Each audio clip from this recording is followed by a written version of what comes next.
E mentre i nostri amici olandesi con il loro cane super fotomodello pubblicavano su Instagram video di questo spessore, beneath the shadows of this quiet town, I see you there, your feathers on the ground. questo è il massimo che io e Marta siamo riusciti a fare. Comunque, date un'occhiata al loro canale perché questi sono bravi forte. Ma ritorniamo a noi. Avete presente le bellissime dronate che inserisco nei video? Come avrete ben capito, non le faccio io, ma Enrico, con cui collaboro da circa 3 mesi.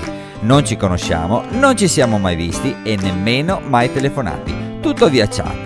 Quindi era arrivato il momento di fare qualcosa insieme e il Bianchi è diventato quel qualcosa di magnifico che ricorderemo tutta la vita. Questa è la storia di 48 ore assurde.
Whisper gently saying you don't know how to keep on trying.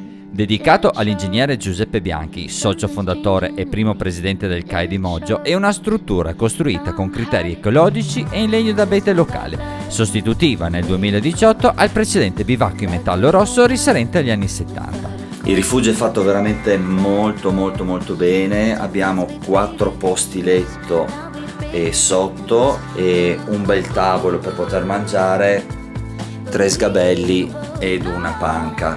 E da tener conto che non ci sono materassi, quindi portatevi su un materassino a meno che non vogliate dormire sul legno.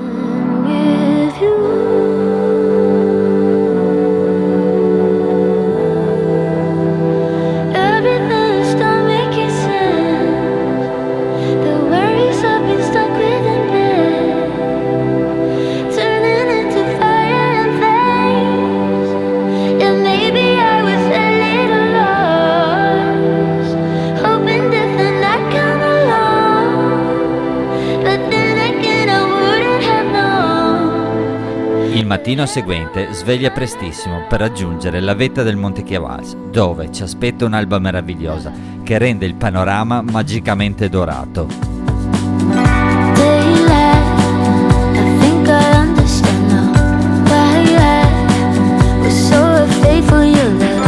Allora, normalmente il sassolino del sorriso lo lasciamo sulla vetta, in questo caso lo regaliamo ai nostri amici olandesi e loro lo porteranno su un'altra vetta, quindi ragazzi è per voi. Thank you very much. Grazie mille. Prego.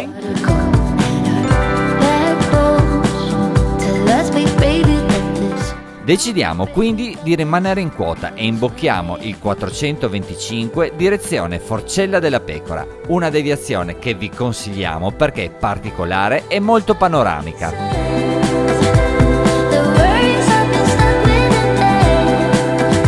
Ringraziamo Cristina e Laura simpaticissime che ci hanno fatto compagnia questa notte e hanno bivaccato insieme con noi. Grazie ancora. a voi. Grazie. Grazie a voi di tutto. Grazie. Ed Enrico per avermi sopportato. Ora vi mandiamo la cartina tabacco e ai dati tecnici del percorso. Grazie per essere arrivati fino a qui. Iscrivetevi al canale, zaino in spalla e alla prossima.